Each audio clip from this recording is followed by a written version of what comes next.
Good afternoon. I'm Diane Rutherford at the 7 News Digital News Desk. Welcome to 7 Afternoon. We're joined today by Captain Joshua Morales and Captain Christine Morales of the Watertown Salvation Army. We're talking about how their fundraising events went during the holiday season. Thank you so much for joining us today. Thank you for having us. And you probably are very excited that the holiday season is almost over. Oh, yes. Merry Christmas and Happy New Year. Yeah. Well, you know what? One of the biggest high-profile fundraisers you guys hold every year is the Red Kettle campaign, where everybody stands by, rings the bells, and asks for money. How'd you guys do this year? Surprisingly, we did great. You know, at the beginning of the season, we were very nervous that we were going to be able to meet our goal. Our goal was a whopping $120,000. Those services, it goes to provide, you know, the food on our pantry, the food that we serve for lunch, you know, everything that happens at the Salvation Army. $120,000 is a lot of money. It's a lot of money. This year, you know, we were adamant about getting volunteers out there. We tried to get as many people out there as possible to ring the bell. We did hire people as we put out there a number of times. And wouldn't you know it, once again, Watertown comes through for the Salvation Army. We made our final numbers is $157,990.11. Is that a record? That, as far as I'm pretty sure. So the last year we did 124,000. Before that, as far as I can see, we've never broke 100,000. So these last 2 years have been absolutely incredible for Watertown, for the Salvation Army. I don't know. I can't say anything but thank you. To what do you attribute it? You know, we were talking a little bit earlier. I think the only thing I can take credit for, and my staff as well, is going out there and making sure that we have people at the stands. We can't raise money without having volunteers or paid staff there. And every volunteer actually ends up saving us $16 an hour as well. So that's almost like a donation in and of itself, right? So every little bit helps. We just tried to put people at the stands, because without that, I can't raise money, right? I attribute the majority of it to having people out there. But, you know, a contributing factor, the government shutdown, the financial crisis, you know, SNAP benefits going away, I think the community really dug a little deeper. Everyone was feeling the pinch a little bit, and I think that it just caused people to dig deeper into their pockets. We had a number of $100 bills this year. We had a number of big checks. Those things make a big difference in that total. 157,000 doesn't come about, you know, in one day. It's 2 months of sustained giving by this community. That's just been a beautiful thing. I've never seen anything like it. I've been in big cities. We moved here from Cincinnati. We didn't raise 157,000 in Cincinnati. It's the most I've ever raised. I've been doing this for 11 years now. I've never raised that much money. In what we would consider a small town of Watertown, the generosity just blows me away every single time. I can't believe it. Well, that's excellent news. And I also want to speak with you about the angel tree. For people who don't know, that's where people can choose a name off the tree and give a gift or a toy for a child. Yeah. How did you guys do this year? So Angel Tree, yes, it's a program that's been going on for years, and we've had a lot of support from the community as well. Like what he was mentioning, it's nothing I've ever seen before. Like, sounds very cheesy even to say, but it's really something that I've never seen before. How Angel Tree has been a program that Watertown just supports, and other counties as well. And so we were able to serve 607 adult families and individuals that live in the same household, and also 847 children and teenagers as well. So from 0 to a 16-year-old, we were able to help have a joy during Christmas, right? So altogether, was it around 1,400? Right. folks? It was, yes. It was, and it was beautiful. We were not. It wasn't just toys, but it was food as well.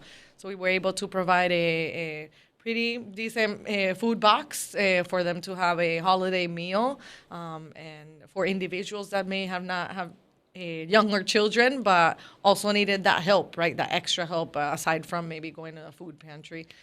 So it was beautiful to see. The crazy thing about this too is all 847 of those kids are not just getting one gift. right? They're getting at least 3 gifts, sometimes 4 or 5. Yes, people were very generous. These are not small things either. I went out to the warehouse and there were bikes. There was a car bed.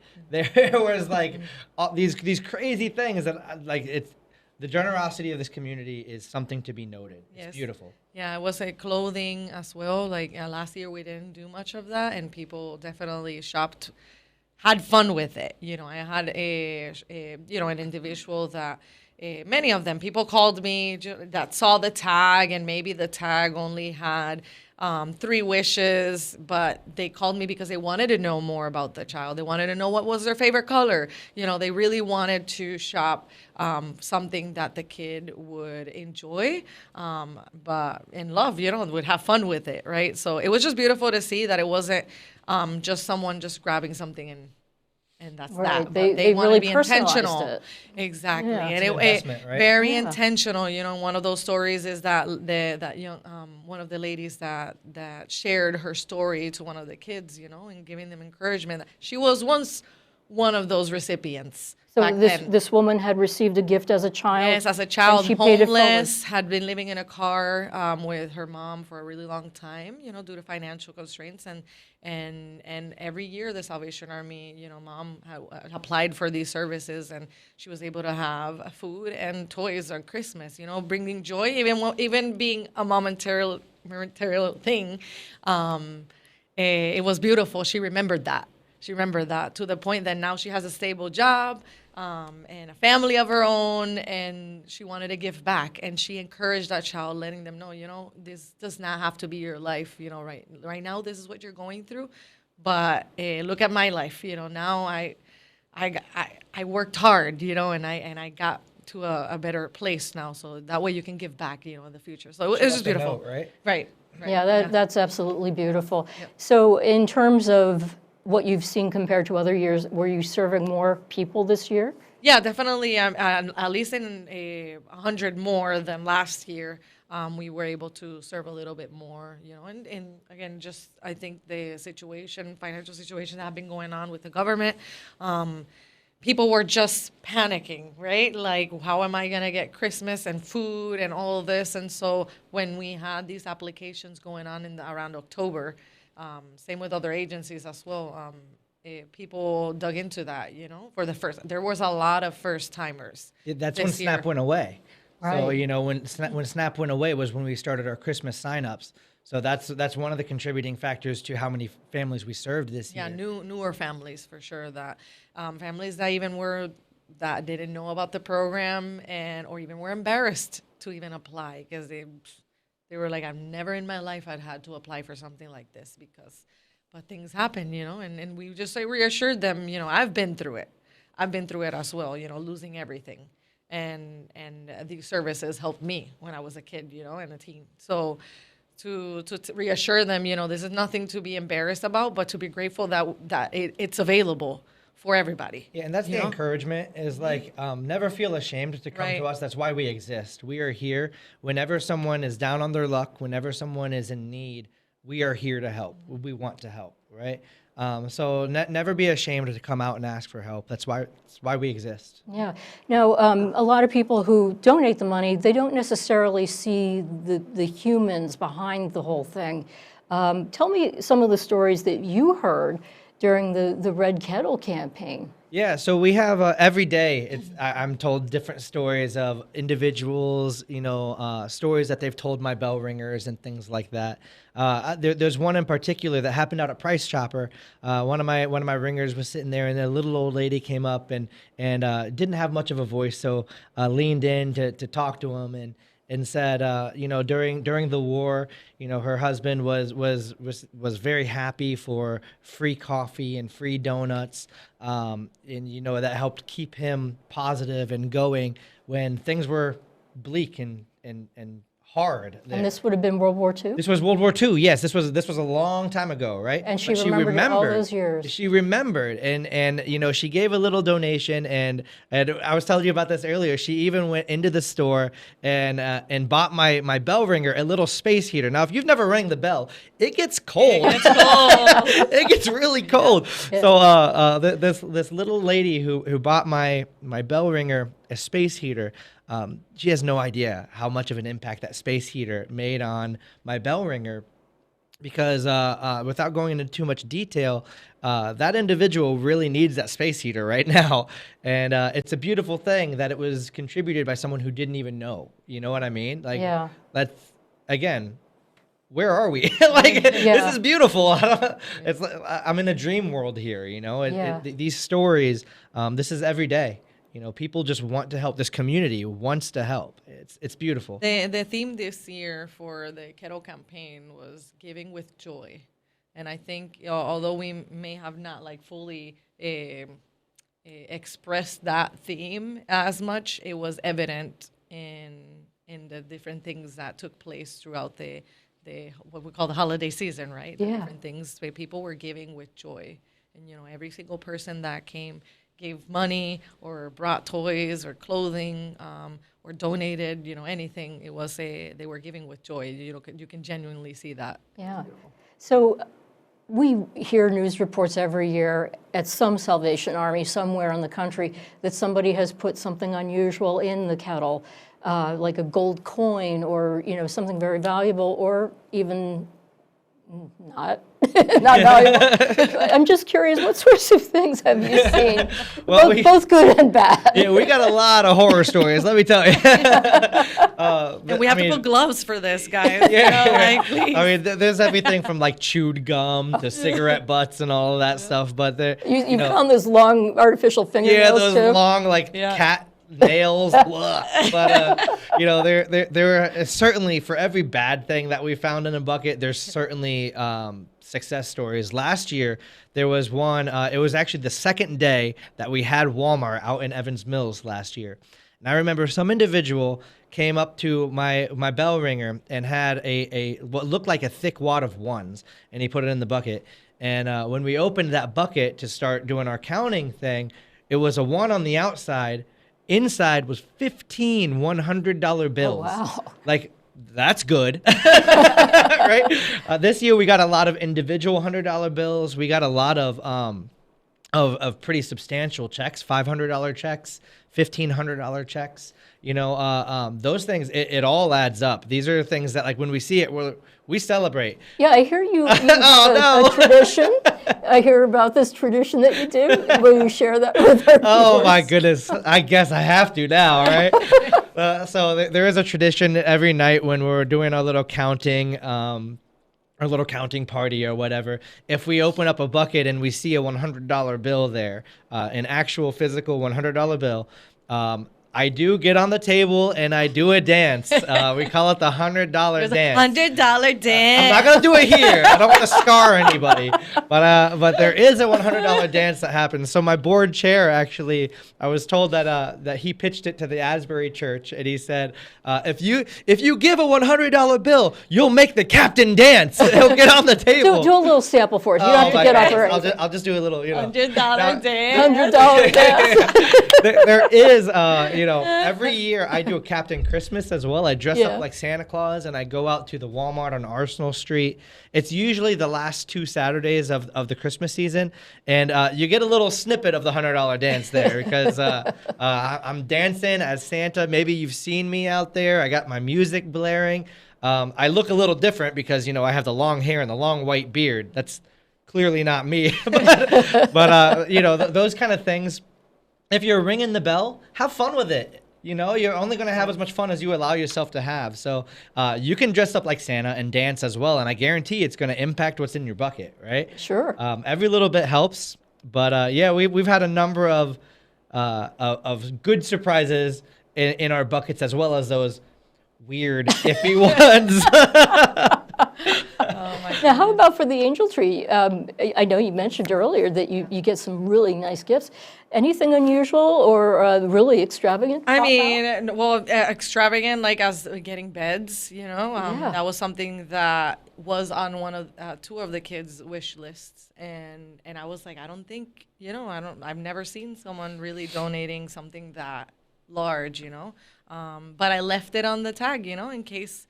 And it actually worked out. It's actually with 92.5, Tunes 92.5 was one of the people that like helped with getting these 2 items, and also like a boxing, like kickboxing. I don't know Punching much bag, about punching that. bag. Oh, Punching bag. That's how much I know about sports. But it was something to kick or to punch. But they were able to find, like the resources, So We got I am sensory chairs as well. sensory chairs. Sensory Cool. chairs, Yes, really? yes. There was a lot of asks for that. A lot of kids that were requesting that things that help them with their autism, and all that. So it was a 92.5 tunes, really with their connections as well that help with this.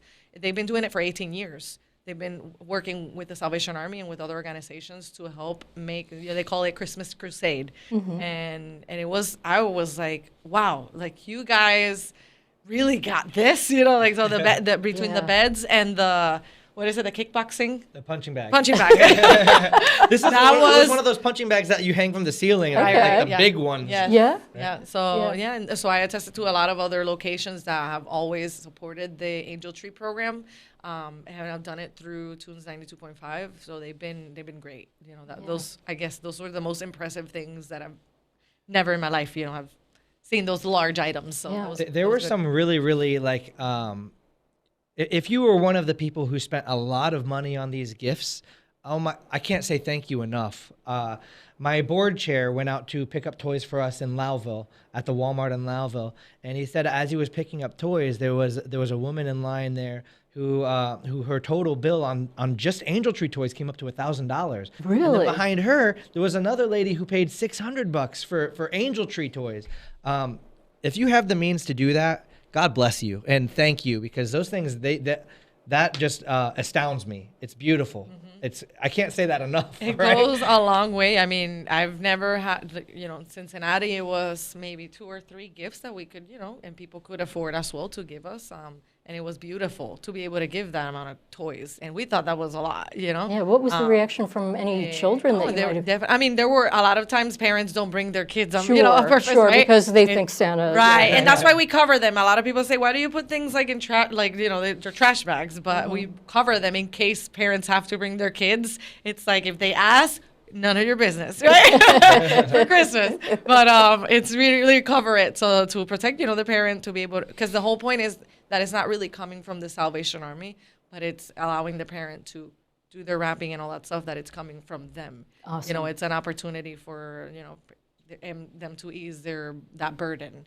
So we try to make it as private as possible so that parent can be able to surprise their kids at Christmas, and maybe forget about the worries, at least that one day, that week, Yeah, So definitely. But there was a lot of one mother I was in touch with, because the person that was adopting them called me just wanting to know more. Like, this is not enough information. I need to know more. Like what is it? What color? What does she like? Polka dots? Does she like, what is it? So I was like, well, I'll ask the parent. Let's see. And in that, not to for privacy purposes, but mom just fled out of domestic violence situation, and felt.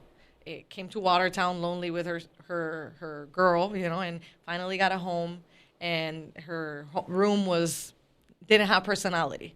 Mom wasn't very girly girl, but this girl was girly girl, like love all things pink and everything, and so they just got that house, so they didn't want to.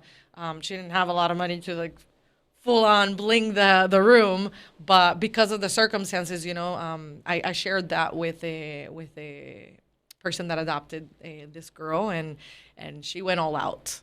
She went all out, like literally got everything that the girl liked, for between like bedding sets and decorations and things for her to do, all things girly girl. I was like, this girl's gonna like have the best Christmas. That's So incredible. It was beautiful, and she didn't want to just drop it off at the store. She wanted to bring it personally to me to make sure that it didn't break, it didn't, Yeah. so it was just those are the moments that really like keep me going for sure. Absolutely. Because, and mom was certainly grateful. She was like, "Oh my goodness, like she's fine. Like you don't have to get everything, but she was completely amazed, and it just gave her, a glimpse of hope, that she wasn't fully alone in this, in this area in Watertown. Sure. Made her feel like people actually cared, Yeah. So let's talk about Old Newsboys Day. That's another fundraiser you do during the holiday season where your volunteers go out and sell Watertown Daily Times newspapers. How'd you guys do this year? So first off, I want to say thank you to the Daily Times Yes, because they absolutely. donate all the papers to us. So there's no cost associated with this fundraiser, right? And it does seem like we have a lot of different fundraisers happening at the same time. The need is great. We're serving more people, which means we're spending more money, right? So it is very important to raise this money so that we can continue to serve, right? So thank you to the Daily Times for donating those papers. This was the first Friday in December, and last year we did about $29,000, $30,000 selling papers. Say what? And this year we are over 31,000 already, and we're still receiving checks that are coming in for Old Newsboy Day. So last I checked, the running total was $31,295, and that's like, again, that's more than last year. Selling newspapers. There were folks out there spending $100 for a paper. What? And they didn't even take a paper with them. Yeah.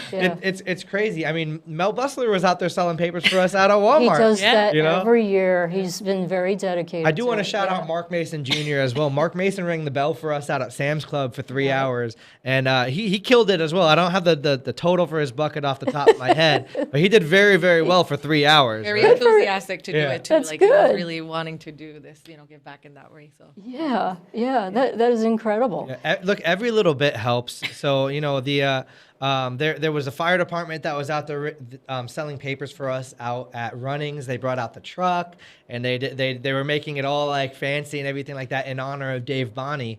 I've been he was doing this for board, years. he was a board member of ours. Has since passed on, but the fire department was out there doing their thing. They raised a lot of money.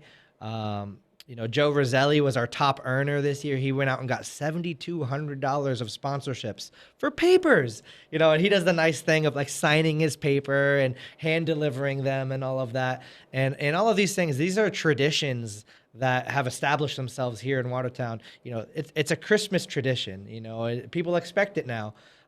I cannot believe that we raised almost $32,000 selling papers. What? Yeah. Well, let me tell you, just to give an overview for those that don't know exactly what happens at the Salvation Army, because a lot of people know the emergency services, right, which is the pantry. We have the soup kitchen. That's the basic needs that take place throughout the week. But we also have programs that take place in the New Year's, right, throughout the year, which is kids programs. We have ministry programs.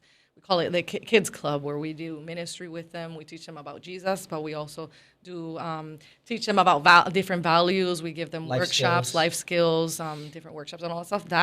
And we usually, between 30 to 40 kids we have throughout the year that come on, is it Tuesdays now, Thursdays? Thursday nights, Hangout right? is Tuesdays. And then we have teen programs as well. Those teen programs where we call it the Hangout. But we also teach them, we do Bible studies with them, but also teach them life skills, do different activities with them. We encourage them to volunteer with us. So every month they do some kind of a volunteer project with us, whether that's serving a meal or painting a room or going out and taking cookies to the fire department or, things like that, trying to instill values that, it's not about us. It's about community. It's about what can be done when we're all working together. Yeah, the funds also help us with camp ministry. Salvation Army has a camp, and we call it Camp Long Point. What's the In Penn Yan, New York, right on Lake Seneca. Penn Yan, New York, and that costs a lot, like $300. I believe it's like $300 or $400 per kid to be able to send them to camp for a whole week. And that's a beautiful ministry. Kids learn about Jesus, but also learn a lot of life skills, and it's beautiful. That ministry is amazing, and these funds help with kids have that experience. Kids that have never been camping before, stayed at a cabin with a bunch of other kids their age. It's beautiful. It's beautiful. So these funds help fund things like this, right? And we have our drop-in program, so to allow parents that may not be able to afford summer camp. We give daycare. or daycare, right? During the summer while the kids are out from school. We give that program for free because of these fundraisers that we have. And we always have different like teachers and educational opportunities coming in throughout the summer. We take our kids on trips and we take them to the pool and we take them to water safari and all of these things as well. These are things that, we don't talk a lot about because, we're out there a lot raising money. This is what that money goes to. It is making lasting community change. I believe that. Definitely. Yeah, and like you said, one of the more high-profile things is the food pantry. People coming for lunch every day, the soup kitchen. Right. We do clothing vouchers and everything as well. Right. For those that are seeking, better dress for job interviews and things like that. For school, we do clothing vouchers. We send them out to our thrift store. Those kind of things. The small things add up to someone in need. Definitely. They really, really do. We've been there, Yeah. And when you're in need, you know how much the small things matter. And we are doing a lot of small things, but it's a lot, and they do matter. Yeah, and then you also have the shelter. Yeah. Right. Yep. And you never shut it down. I mean, it's not just for the Yeah. winter; it's all year round. This was the first year that we stayed open throughout the summer, and the numbers didn't dip that far, So even in the summer, we were over 10 people every night. So, now that it's really, really cold outside, Yes. it's we're maxed out pretty much every night. And how many would that be? That would be 20. We 20. have it's a 20 bed maximum at our place. But even if somebody comes to us after that 20, we make sure to find a place for them to stay. So these are all important things that are happening. That really that's community funded. We can't do any of this without the donations that we're receiving from individuals that are watching right now. They don't just sleep as well, but they take showers, right? We have the We do their laundry.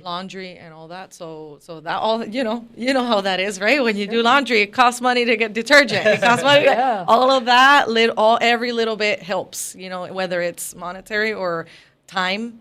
That all helps with keeping the areas clean or being able to provide the basic needs, right? And so it's beautiful.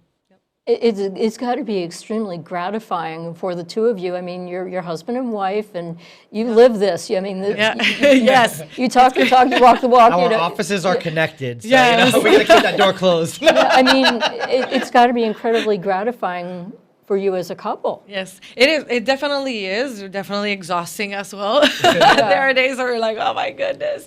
We're both workaholics too, Yeah. so we tend to take our work home, which is something we try not to do, because we do have two small children as well. Yes. But it is it's rewarding and satisfying. It can also be disheartening when there's so many people in need and it's like they can't get ahead. You know what I mean? So we'll try to help out as much as we can. But the reality is, sometimes things are tough out there, right? And so we're here. We want to help out. Sometimes there's only so much we can do, right? And so at those point in times, it can get disheartening, but we got to hold on to the stories of the woman who has been there and now she's helping. Yeah. Of my warming center individual who was staying in the center and is now working for the center. Those kind of things are the stories that we really got to grab a hold on and be like, this is why we're doing it. You got to keep the main thing, right? Yeah, well, I say that to people ask me, how do you do it? And I'm like, in the strength of the Lord. Seriously, that's the only explanation I can give, in the strength of the Lord. It's a calling. Definitely, it's a calling to be able to do this every day and doing it in God's strength, because there's days that, it does get exhausting. It does get tiring. Sometimes it's heartening not being able to help that basic need or that big need in the moment, immediately. But God always provides and and encourages us in the small things and in the big things too. And so, Right. yeah. Well, And I will say though, all of our community contributors, right? That they make our job easier, right? They make it easier for us to keep going forward. So all of those donors that have dropped in $100 bills or that bought space heaters for my workers, or there were a number of people this year who bought a sandwich or a coffee or a hot chocolate. Or getting a candy bar to my bell ringers. A hug to in the Walmart Coca-Cola. Oh, yeah. So when I was doing the Dancing Santa, the Captain Christmas, the last time, it was December 20th. Walmart had just put in the Hug Me, Hug Me Coca-Cola soda machine, and I got 4 Cokes that day because kids would go up to the machine and hug the Coca-Cola machine and get a free Coke, and then they would bring it out to me and give it to me. Those little things like that, that like any smile or Merry Christmas or story or hug or a high five or a coffee. Every little thing, it helps to brighten someone's day. When my bell ringers tell me those stories, that makes my day better, So you never know how much a simple smile and a thank you for doing what you're doing, you never know how far that goes. It really does mean a lot. I want to say thank you to the both of you for all you do, and to the Salvation Army and all the volunteers. So thank you very much for what you do, and congratulations on a very successful fundraising season this year. Thank you so much. We appreciate Thank it. you. Right. And once again, Captains Josh and Christine Morales, thank you again for joining us today. And thank you to all our viewers for watching. This has been 7 Afternoon, and I'm Diane Rutherford.